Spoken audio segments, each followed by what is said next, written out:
어머님, 지금 뭐 하는 짓이에요? 아니, 도연이가 나한테 장난감을 던지고 때리길래 그러면 안 된다고 좋게 이야기하고 있었어. 어머니가 뭔데 우리 애 기를 죽이세요? 할머니한테 혼난 게 트라우마가 돼서 친구도 못 사귀고 할 말도 제대로 못하면 어떡해요?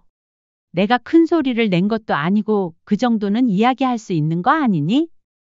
애가 잘못된 행동을 하면 가르쳐 줘야지. 어머님이 나이 먹어서 잘 모르시나 본데 어머님이 방금 하신 그 행동은 학대예요. 요즘은 이러면 바로 경찰 부를 수도 있어요. 방금 뭐라고 했니? 내가 손주한테 말 한마디 한 거 가지고 학대라고? 너는 시어머니한테 아주 못하는 말이 없구나. 뭐가요? 애 기 죽이면서까지 뭐라고 하는 건 학대죠. 나는 우리 아들도 이렇게 키웠고 지금까지 아무 문제 없이 잘 컸어. 그건 어머님 아들 이야기고요. 제 아들은 제가 알아서 할게요. 그리고 제가 언제 어머니한테 교육시켜 달랬어요? 어머니는 조용히 입 닫고 애만 봐주시면 되는데 왜 선을 넘으세요? 그렇게 내 마음대로 사사건건 간섭하면서 키울 거면 왜 나한테 애를 맡겼어? 그냥 네가 다 알아서 하지. 나도 이제 손주 더 이상 안 봐줄 거다. 이렇게 배운 손주가 나중에 친할머니한테 잘할 리가 있겠어? 뭐라고요? 지금 말 다 하셨어요? 그 순간 이성을 잃은 며느리가 정말로 경찰에 전화를 걸기 시작했습니다. 여보세요? 거기 경찰서죠? 지금 바로 와주실 수 있나요? 안녕하세요. 이 사연의 주인공은 72세 강정욱 씨입니다. 강 씨는 30년 넘게 중학교에서 국어를 가르치다 은퇴한 베테랑 교사였습니다. 평생을 학생들과 함께하며 쌓아온 인내심과 교육자로서의 품격은 그녀의 자랑이었죠. 하지만 요즘 들어 그 마음에 깊은 상처가 자리 잡고 있었습니다. 바로 며느리와의 관계 때문이었습니다. 강 씨가 사는 곳에서 불과 몇 정거장 떨어진 곳에 아들 내외가 살고 있었지만 얼굴을 본 지는 벌써 몇 달째였습니다. 이렇게 가까운 거리에 살면서도 아들과 손주들을 보지 못하는 현실은 가슴 한켠을 아프게 하는 지독한 고통이었습니다. 전화를 걸어도 마찬가지였습니다. 며느리가 받으면 늘 똑같은 대답만 돌아왔죠. 어머님, 요즘 너무 바빠서요. 다음에 봬요. 그리고는 일방적으로 전화를 끊어버리는 것이 일수였습니다. 처음에는 정말 바쁜가 싶었지만 이제 강 씨는 알았습니다. 그저 자신을 피하기 위한 핑계일 뿐이라는 것을 말이죠. 강 씨의 마음속에는 며느리와의 첫 만남이 선명하게 떠올랐습니다. 아들이 결혼을 앞두고 예비 며느리를 데려왔을 때 강 씨는 그녀의 밝고 명랑한 모습에 오히려 좋은 인상을 받았었습니다. 며느리는 화려하게 꾸민 모습으로 첫 인사부터 명랑하게 웃으며 강 씨의 눈을 똑바로 바라봤습니다. 요즘 젊은 애들답게 당차고 밝구나? 강 씨는 내심 기특하게 생각했었습니다. 워낙 소심하고 내성적인 아들이라 걱정이 많았는데 이렇게 활발한 여자와 만나니 든든하기도 했죠. 하지만 몇 마디 대화가 오가는 동안 며느리는 교묘하게 시댁과의 거리두기를 시사했습니다. 어머니, 저는 할 일도 많은데 시댁에 신경 쓰면서 제 인생을 허비하고 싶지는 않아요. 그래도 어머님은 말이 잘 통하시는 분 같아 다행이에요. 그 말을 들은 순간 강 씨는 불길한 예감이 스쳤습니다. 하지만 이내 시댁이 무서워 으름장을 내놓는구나 하며 가볍게 넘어갔습니다. 그것이 평생의 실수가 될 줄은 그때 몰랐었죠. 결혼 후 며느리의 태도는 더욱 노골적이었습니다. 과할 정도로 시댁의 간섭 및 방문을 꺼려하는 모습을 보였죠. 강 씨에게는 끝도 없는 금지 목록이 주어졌습니다. 연락 없이 아들 집 방문 절대 금지, 아들과 며느리에게 주말에 연락 금지, 명절 및 생일에 참여하라고 눈치 주기 금지까지. 마치 강 씨가 무슨 죄인이라도 된 것처럼 느껴졌습니다. 그 중에서도 한 번은 어이없는 사건이 있었습니다. 한 번은 아들 집에 볼 일이 있어서 갔다가 며느리와 문 앞에서 만나 함께 들어가게 되었을 때였죠. 강 씨가 현관으로 들어서려는데 갑자기 며느리가 말했습니다. 어머님, 잠시 뒤를 돌아주시겠어요? 당황한 강 씨는 되물었습니다. 왜 뒤를 돌라고 하니? 하지만 며느리는 강 씨가 돌지 않자 몸으로 키패드를 가리면서 현관문 비밀번호를 치고 있었습니다. 그 순간 강 씨는 며느리가 왜 그런 말을 했는지 단박에 이해했습니다. 시어머니가 자신의 집 비밀번호를 못 보게 하려고 온몸으로 애쓰는 모습에 강 씨는 억울하고 어이가 없어서 한마디 했습니다. 뭐 하는 거야? 내가 현관 비밀번호 볼까 봐 그래? 그거 봐도 못 외운다. 그런데도 며느리는 굴하지 않고 계속 키패드를 가리고 있다가 그제서야 말했습니다. 이제 들어오세요. 그 순간 강 씨의 가슴에는 서운함이 깊게 박혔습니다. 내가 뭘 잘못했다고 이런 취급을 받아야 하지. 며느리는 시댁을 대체 어떻게 생각하는 걸까? 하지만 목소리 내어 항의하지는 못했습니다. 괜히 아들 부부 사이를 불편하게 만들고 싶지 않았기 때문이었죠. 이런 일들이 하나 둘씩 쌓이면서 강 씨는 조심스럽게 아들에게 이야기해 보았습니다. 하지만 아들의 반응은 실망스러웠습니다. 엄마, 지혜가 워낙 예민해서 그래요. 이해해 주세요. 아들은 며느리의 편만 들었습니다. 그로 인해 좋았던 아들과의 사이도 어색하고 멀어졌죠. 강 씨는 마음속으로 자식이 결혼하면 부모랑 멀어지는 게 당연하다고 스스로를 다독이며 견뎠습니다. 그래도 며느리와 아들이 잘 살기를 바라는 마음이었거든요. 그렇게 1년이 흘렀습니다. 간절히 기다리던 첫 손주가 태어났을 때 강 씨는 얼마나 기뻤는지 모릅니다. 손주도 생겼으니 며느리랑 관계가 좀 나아질 수도 있지 않을까? 아이가 생기면 며느리도 부모의 마음을 이해하고 달라질 거야. 강 씨는 그렇게 믿었습니다. 손주가 생기면 며느리도 마음을 열고 가족다운 관계를 만들어갈 수 있을 거라고 기대했죠. 하지만 현실은 냉혹했습니다. 며느리는 산후조리원 방문은 물론 아들 집 방문까지 거절했습니다. 시어머니가 오시면 신경 쓰이기도 하고 불편해요. 다음에 오세요. 심지어 손주 사진 한 장도 쉽게 보내주지 않았습니다. 여전히 시댁을 등한시하는 태도는 변하지 않았죠. 강 씨는 깊은 서운함을 느꼈습니다. 아무리 그래도 첫 손주인데 얼굴도 한번 못 보게 하나. 이런 상황이 계속되면서 강 씨의 마음에는 서운함과 함께 의문이 들기 시작했습니다. 혹시 내가 며느리한테 뭐 잘못했나? 얘는 왜 이렇게까지 시댁을 피하려고 하는 걸까? 하지만 강 씨는 여전히 참았습니다. 혹시라도 아들 부부 사이에 문제가 생길까봐 그리고 손주와의 인연마저 끊어질까봐 두려웠기 때문이었죠. 그런데 손주를 낳고 3개월 뒤 며느리의 태도에 변화가 생기기 시작했습니다. 어느 날부터인가 시댁과 적대시하던 며느리의 태도가 확연히 달라지기 시작했습니다. 며느리가 먼저 전화를 걸어 안부를 묻더니 강 씨의 생일에는 작은 선물까지 보내왔습니다.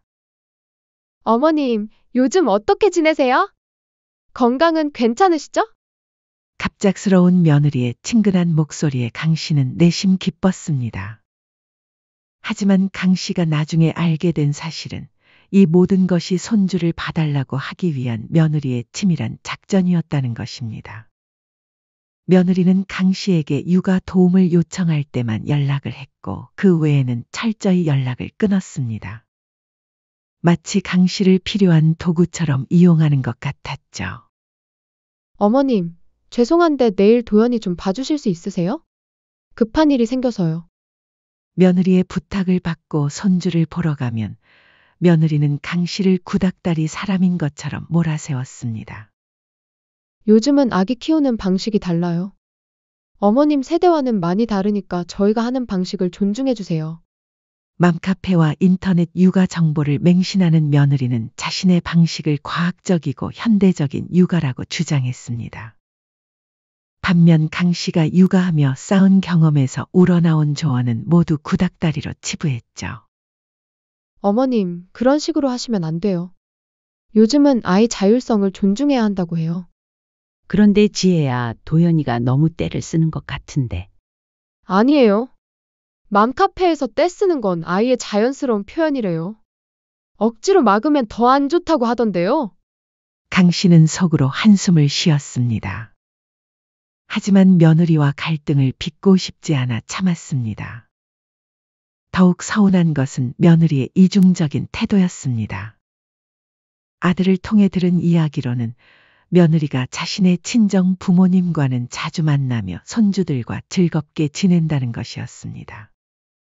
이번 주말에 아내랑 도연이 데리고 가서 처가댁에서 같이 식사하고 왔어요. 도연이도 너무 좋아하는 거 있죠? 그 말을 들은 강 씨의 마음은 찢어졌습니다. 자신에게는 같이 식사 한번 하자고 해도 거절하면서 외할머니, 외할아버지와는 그렇게 자주 만나다니. 강 씨가 손주를 볼 수 있는 때는 오직 손주를 돌봐달라고 부탁받았을 때뿐이었는데 말이죠. 그래, 좋겠다.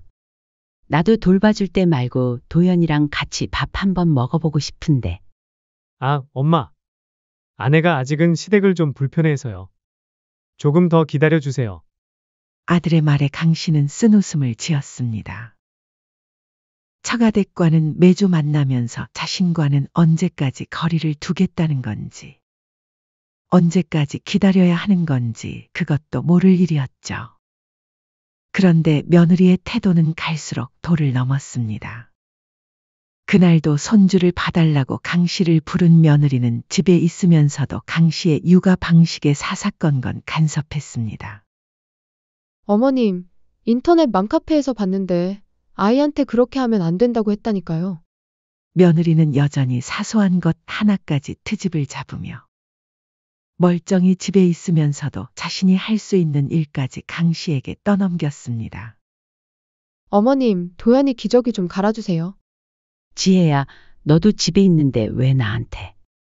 아, 저는 지금 아싸날새 글 좀 올려야 해서요. 그런 사소한 일은 어머님이 알아서 해주시면 안 될까요? 강 씨는 마음속으로 한숨을 쉬었습니다. 나는 돈 받고 일하러 온 게 아니라 도와주러 온 건데. 얘는 왜 나를 가정부처럼 시키는 거지? 강 씨는 속으로 한번 확 뒤엎어버릴까 라고 생각했지만 손주들을 위해서 꾹 참았습니다. 그런데 그날 오후 결정적인 사건이 터졌습니다. 손주 도연이가 놀다가 할머니에게 장난감을 던져 강 씨의 팔을 맞춘 것입니다. 강 씨는 손주를 품에 안치고 조곤조곤 무엇을 잘못했는지 이야기해주고 있었습니다. 도연아, 할머니한테 장난감을 던지면 아파요. 그러면 안 되는 거예요. 당연히 손을 들거나 소리를 지르지도 않았습니다. 아이에게 차근차근 설명해주고 있을 뿐이었죠. 그런데 그 모습을 본 며느리가 버럭 소리를 지르며 뛰어오는 거 아니겠어요. 어머님, 지금 뭐 하는 짓이에요? 며느리의 갑작스러운 고함에 강 씨도 손주도 깜짝 놀랐습니다. 아니, 도연이가 나한테 장난감을 던지길래 그러면 안 된다고 좋게 이야기하고 있었어. 강 씨가 차분히 설명하자 며느리는 경악하며 이상한 논리를 펼쳤습니다. 어머니가 뭔데 우리 애 기를 죽이세요? 할머니한테 혼난 게 트라우마가 돼서 친구도 못 사귀고 할 말도 제대로 못하면 어떡해요? 강 씨는 어이가 없었습니다. 내가 큰 소리를 낸 것도 아니고 그 정도는 이야기할 수 있는 거 아니니? 그리고 어른으로서 애가 잘못된 행동을 하면 가르쳐 줘야지. 그러자 며느리는 팔짱을 끼고 강 씨를 비웃듯 말했습니다.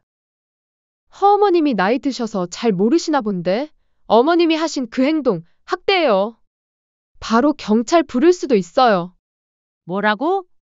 손주한테 말 한마디 했다고 학대, 경찰을 불러? 너는 시어머니한테 아주 못하는 말이 없구나. 강 씨의 목소리가 떨렸습니다. 40년 넘게 교사를 하면서 수많은 아이들을 가르쳐온 자신에게 학대라는 말을 듣다니 이보다 더 모욕적인 일은 없었습니다. 뭐가요? 애 기 죽이면서까지 뭐라고 하는 건 학대죠. 나는 우리 아들도 이렇게 키웠고 지금까지 아무 문제 없이 잘 컸어. 그건 어머님 아들 이야기고요. 제 아들은 제가 알아서 할게요. 그리고 제가 언제 어머니한테 교육시켜 달랬어요? 어머니는 조용히 입 닫고 애만 봐주시면 되는데 왜 선을 넘으세요? 그 말을 들은 강 씨는 분노가 치밀어 올랐습니다. 그렇게 내 마음대로 사사건건 간섭하면서 키울 거면 왜 나한테 애를 맡겼어? 그냥 네가 다 알아서 하지. 나도 이제 손주 더 이상 안 봐줄 거다. 이렇게 배운 손주가 나중에 친할머니한테 잘할 리가 있겠어? 강 씨의 목소리가 높아지자 며느리도 더욱 흥분했습니다. 뭐라고요? 지금 말 다 하셨어요? 그 순간 이성을 잃은 며느리가 정말로 경찰에 전화를 걸기 시작했습니다. 여보세요? 거기 경찰서죠? 지금 와주실 수 있나요?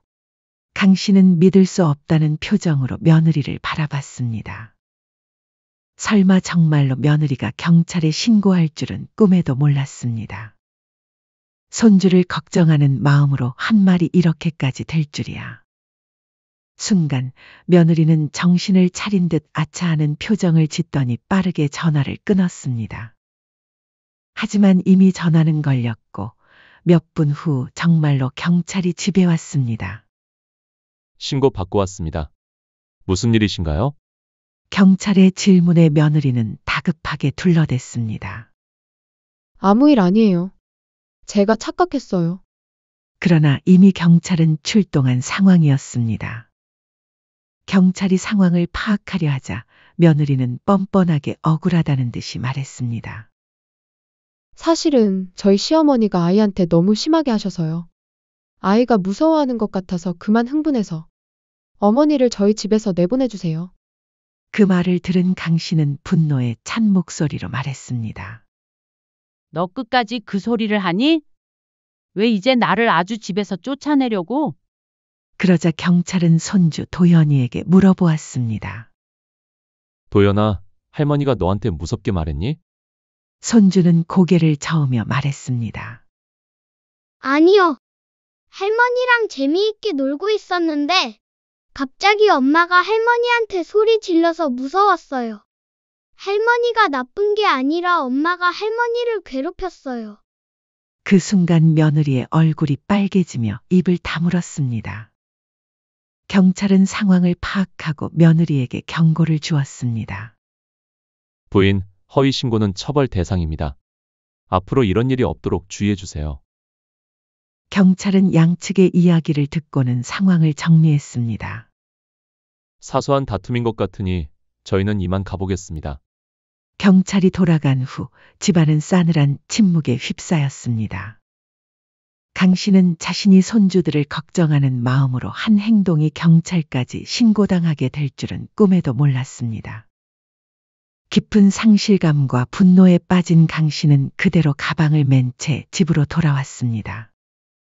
집으로 돌아오자마자 아들에게서 전화가 왔습니다. 강 씨는 잔뜩 기대했습니다. 아들이 그래도 엄마 걱정은 해주는구나. 하지만 이내 실망감으로 바뀌었습니다. 엄마, 왜 그랬어? 괜히 참견을 해서 동네 창피하게 그런 일까지 만들어? 선우야, 너는 이 상황에 그게 할 말이니? 강 씨는 목소리가 떨렸습니다. 아내가 좀 화가 나서 그런 것 같은데 그러게 왜 남의 육아에 간섭을 해? 요즘은 애 심하게 혼내면 학대라고도 하더라. 뭐? 지금 며느리가 날 경찰에 신고했는데 한다는 말이 그거야? 엄마 걱정은 안 되냐고. 그래도 별일 없이 잘 끝났으면 문제 없는 거 아니야? 아들의 목소리에는 일말의 죄책감도 느껴지지 않았습니다. 오히려 어머니를 탓하는 뉘앙스였죠. 강 씨의 기대는 산산조각 났습니다. 엄마, 어쨌든 요즘은 예전하고 많이 달라졌으니 엄마도 조심 좀 해달라고 락했어요. 아들은 일방적으로 며느리 편을 들며 어머니에게 책임을 전가했습니다.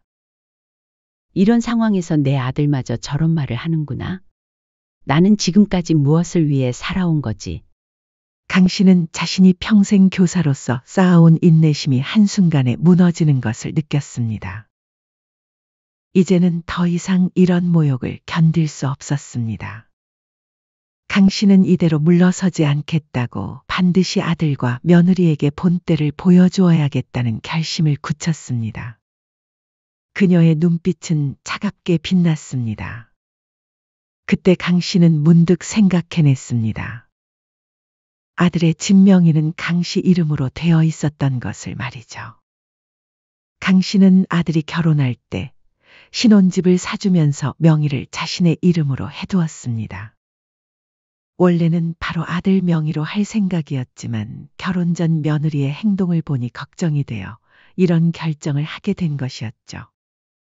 당시 아들에게는 이렇게 말했습니다. 일단 엄마 명의로 해두고 5년 뒤에 너 명의로 바꿔줄게. 혹시 모를 때를 대비해서 그런 거니 이해해라. 아들은 별다른 의심 없이 동의했고 이제 곧 5년이 다가오던 차에 이런 일이 터진 것입니다. 강 씨는 망설임 없이 자신의 명의로 되어 있는 아들의 집을 팔기로 결정했습니다. 다음 날 아침 일찍 강 씨는 부동산으로 향했습니다. 부동산 중개인은 강 씨를 보자마자 반가워하며 인사했습니다. 강 선생님, 오랜만이시네요. 요즘 어떻게 지내세요? 요즘 이 동네가 지금 한창 뜨고 있잖아요. 아파트 값 엄청 올랐는데 아드님이랑 며느님 참 좋으시겠어요. 강 씨는 싸늘한 표정으로 말했습니다. 사장님, 이 집 매물로 내주세요. 중개인은 놀란 눈으로 되물었습니다. 네, 아드님 사시는 그 집을요? 갑자기 왜? 아시겠지만 집 명의는 제 명의예요. 빠르면 빠를수록 더 좋아요. 강 씨의 목소리는 흔들림이 없었습니다. 이에 중개인은 강 씨의 단호함에 더 이상 묻지 않고 계약 서류를 준비했습니다. 강 여사님, 알겠습니다. 이 주변이 학군이 좋아서 매물만 좋으면 금방 구매자가 나타날 거예요. 집을 팔기로 결정한 강 씨는 그날 저녁 아들과 며느리를 자신의 집으로 불렀습니다. 며느리는 영문을 모른 채 들어섰고 아들은 엄마의 표정에서 뭔가 심상치 않음을 감지한 듯했습니다. 강 씨는 싸늘한 눈빛으로 아들 부부를 번갈아 보며 말했습니다. 너희는 이제 더 이상 그 집에 살 수 없을 거야. 오늘은 너희에게 집을 비워달라고 통보하려고 불렀다. 곧 집으로 내용증명도 도착할 거야. 아들과 며느리는 경악하며 따지기 시작했습니다. 엄마, 갑자기 무슨 말씀이세요? 갑자기 집을 비우라니요? 아들이 소리쳤습니다. 어머님, 설마 그때 그 일 때문에 그러시는 거예요? 아무리 그래도 그렇지. 다 큰 어른이 감정적으로 이러시면 어떡해요? 며느리도 거들었습니다. 하지만 강 씨는 차분하지만 단호하게 말했습니다.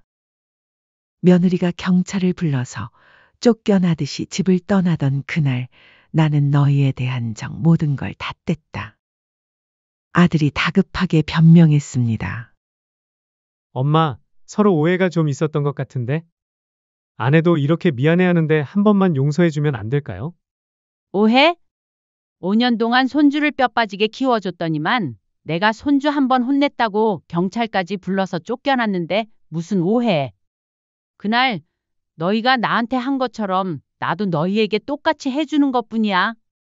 며느리는 그제서야 상황의 심각성을 깨달은 듯 창백한 얼굴로 고개를 숙였습니다. 어머님, 그날은 제가 다 잘못했어요. 제가 너무 흥분해서 어머님한테 못할 짓을 했어요. 제발 한 번만 용서해 주세요. 강 씨는 비웃음 섞인 미소를 지었습니다. 이제 와서?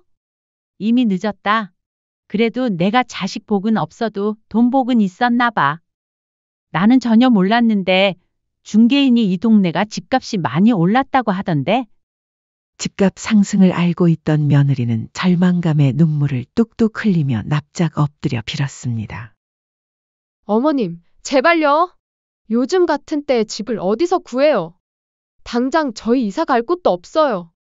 너희는 가만히만 있었어도 굴러 들어올 복을 너희 스스로 발로 찬 거야. 아들도 뒤늦게 무릎을 꿇고 애원했지만 강 씨는 단호했습니다. 이제 와서 용서를 구해도 소용없어. 이 집도 이제 너희 집이 아니니 한 달 안에 집을 비워주렴. 며느리가 마지막으로 희망을 놓지 못하고 손주를 언급했습니다. 어머님, 그래도 손주는 생각하셔야죠. 강 씨는 차갑게 응수했습니다. 그만큼 키워줬으면 내 할 도리는 다 한 거지. 뭘 더 바라니? 지혜야, 이제는 손주 핑계대도 소용없다. 할 말 다 끝났으니 집으로 돌아가라. 아들과 며느리는 더 이상 할 말이 없었습니다. 강 씨의 단호한 모습에 그들은 절망감을 느꼈죠. 평생 온순하기만 했던 시어머니가 이렇게 나올 줄은 꿈에도 몰랐을 것입니다. 결국 한 달 후 아들과 며느리는 짐을 싸서 집을 떠나야 했습니다. 쫓겨나는 와중에도 며느리는 마지막까지 신락 같은 희망을 놓지 않으려는 듯 보였습니다. 초라한 행색으로 문 밖을 나서며 강 씨에게 애원했습니다. 어머님, 지금이라도 안 늦었어요. 계약 취소하고 집 돌려주시면 안 될까요? 강 씨는 차가운 눈으로 며느리를 내려다보며 단호하게 잘라 말했습니다. 이미 다 끝난 이야기야. 며느리는 강 씨의 단호한 반응에 인해 돌변하며 분노를 터뜨렸습니다. 어떻게 저희한테 이럴 수가 있으세요? 됐어요. 앞으로 손주 얼굴 평생 안 보여줄 거예요. 저희 그냥 연 끊고 살아요. 강 씨는 그 말에 오히려 통쾌하다는 듯 옅은 미소를 지었습니다. 아이고, 나도 됐다. 오히려 좋지. 이미 맘도 멀어졌는데 못 멀어진다고 대수냐? 너네나 후회하지 말아라. 마지막 짐을 싸들고 나가는 아들 내외를 보며 강 씨는 길게 한숨을 내쉬었습니다. 현관문이 굳게 닫히고 집 안은 싸늘한 정적에 잠겼습니다. 가슴 한켠이 아려왔지만 동시에 오랫동안 짓눌렸던 무거운 짐을 내려놓은 듯한 후련함이 밀려들었습니다. 그래, 이제야 이 지긋지긋한 관계도 끝냈구나. 허무하기도 하고 시원하기도 하네. 강 씨의 삶은 나날이 풍요로워졌습니다. 집은 매매가 완료되었고 재건축 호재로 기대 이상의 큰 돈을 받았습니다. 강 씨는 그 차익으로 조용하지만 생활 편의시설이 잘 갖춰진 경기도 외곽의 아파트를 매입했습니다. 새로운 아파트 단지에서 강 씨는 비슷한 또래의 이웃들과 어울리며 금세 새로운 친구들을 사귀었습니다. 그동안 미뤄왔던 친구들과의 국내외 여행을 다니며 젊은 시절 못지않은 활력을 되찾았죠. 최근에는 성인 미술 학원에도 다니면서 숨겨두었던 그림 실력을 갈고 닦는 새로운 취미에 푹 빠졌습니다.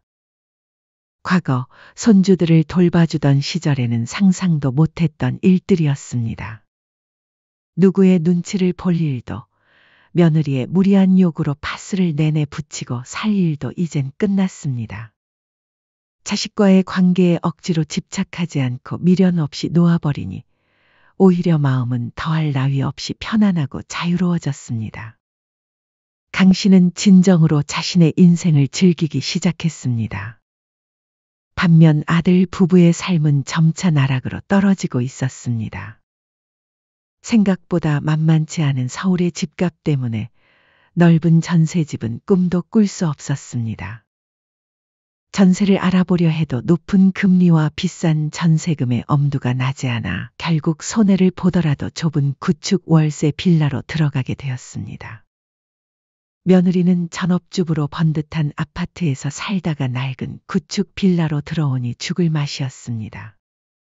이런 데서 어떻게 살아요? 월세는 비싼데 방도 좁고 바퀴벌레라도 나오면 어떡해요? 아들 역시 좋지 않은 환경에 예민해지면서 스트레스가 극에 달했습니다.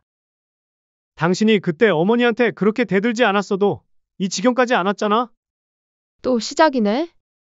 당신은 당신 어머니 편만 들더니 이제 와서 이게 다 내 탓이라고. 둘은 매일같이 싸웠습니다. 그들의 언성이 높아지면 옆집에서 좀 조용히 좀 합시다라며 벽을 쾅쾅 치는 소리가 들려왔고 그제서야 싸움은 멎었습니다. 아들과 며느리는 비로소 자신들의 지난 행동들이 불러온 결과를 깨달았지만 이미 때는 늦어 있었습니다. 며느리의 인플루언서 활동도 예전 같지 않았습니다. 그녀의 SNS에는 요즘 왜 이렇게 빈티가 나냐, 표정이 어둡다는 등의 부정적인 댓글들이 많이 달리기 시작했습니다. 결국 며느리는 심한 스트레스와 현실의 초라함에 자존감이 바닥을 치면서 SNS 활동을 완전히 접었습니다. 그리고 며느리가 백날 운운하던 인터넷에서 배운 육아 정보들은 실제 육아와 다른 부분이 많았습니다. 항상 강 씨가 손주 육아를 전담했기에 혼자 하려니 너무 힘들고 지쳤습니다. 며느리는 종종 어머니는 이걸 어떻게 혼자 하셨지 라며 혼잣말을 내뱉었습니다. 한때는 당당하고 까칠했던 며느리는 이제 사람들의 눈치를 보고 의기소침해진 모습을 보였습니다. 설상가상으로 둘째까지 생기고 말았습니다. 늘어난 지출과 육아 부담으로 아들이 퇴근 후 시간제 아르바이트를 시작했습니다. 친정에서도 더 이상 도움을 줄 형편이 되지 않았고 오히려 차갑게 혀를 찼습니다. 지혜야, 우리도 이제 너희 도와줄 형편이 안 돼. 너희도 좀 알아서 살아. 벼랑 끝에 몰린 아들 부부는 결국 다시 어머니 강 씨를 찾아가기로 했습니다. 여보, 이제는 정말 어머님한테 가서 무릎이라도 꿇어야 하는 거 아닐까요? 이대로는 못 살겠단 말이에요. 아들은 고개를 떨궜고 며느리도 눈물을 흘렸습니다. 그들은 강 씨가 새로 이사 간 경기도 아파트를 찾아갔고 문 앞에서 초인종을 누르고 애원했습니다. 어머니, 제발 문 좀 열어주세요. 며느리는 그 자리에 주저앉아 울며 매달렸습니다. 그때 제가 정말 미쳤었나 봐요. 한 번만 더 기회를 주세요. 하지만 강 씨는 문조차 열어주지 않았습니다. 싸늘한 목소리가 문 틈새로 흘러나왔습니다. 돌아가렴? 영 끊고 살자고 할 때는 언제고 이제 와서 왜 그러니? 또 애 봐달라고 온 거? 내가 모를 줄 알았어? 그 말을 듣자 아들이 무릎을 꿇었습니다. 어머니, 그때 어머니 편을 들어드리지 못해서 죄송해요. 아내랑 싸우기 싫어서 그랬어요. 근데 정작 요즘은 매일 싸워요. 저희가 이렇게 될 줄 몰랐어요. 강 씨는 창문 너머로 그들을 내려다보며 차갑게 말했습니다. 미안하지만 난 이제 예전처럼 돌아갈 생각 없어. 좋은 말로 할 때 돌아가라. 그때 너희가 한 행동처럼 하고 싶지 않다. 그리고는 창문을 닫고 집 안으로 들어갔습니다. 아들 부부는 더 이상 매달릴 수 없음을 깨닫고 발길을 돌려야 했습니다. 돌아가는 길, 며느리는 계속 눈물을 흘렸습니다.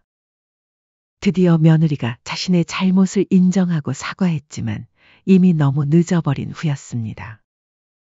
강 씨는 그날 밤 평온하게 잠들었습니다. 더 이상 마음을 갉아먹는 고통도 자식에 대한 미련도 없었습니다. 그녀의 인생은 이제 온전히 그녀 자신의 것이었습니다. 몇 년 후 강 씨는 미술 전시회에서 자신의 작품을 전시하는 기쁨을 누렸습니다. 평생 교사로만 살아온 자신이 이렇게 새로운 재능을 발견할 줄은 몰랐죠.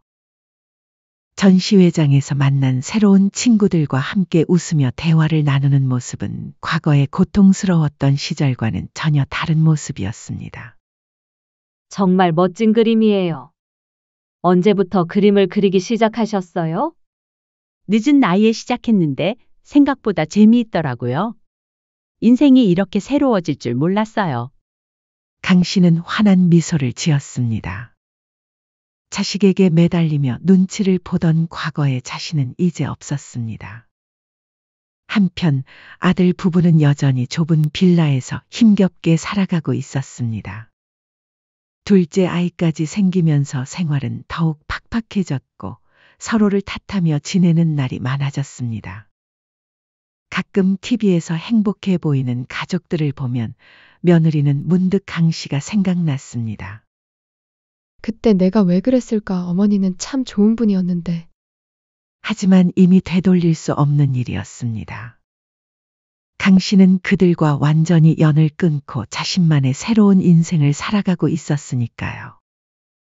아무리 가족이라 해도 서로에 대한 최소한의 존중과 배려가 없다면 그 관계는 지속될 수 없습니다. 특히 시댁의 일방적인 희생을 강요하거나 당연하게 여기는 것은 결국 모든 것을 잃게 만드는 지름길이 될 수 있다는 교훈을 주는 이야기였습니다. 사연은 여기까지였습니다. 구독, 좋아요, 댓글은 영상 제작에 큰 힘이 됩니다. 인생의 쉼표를 시청해 주셔서 감사합니다.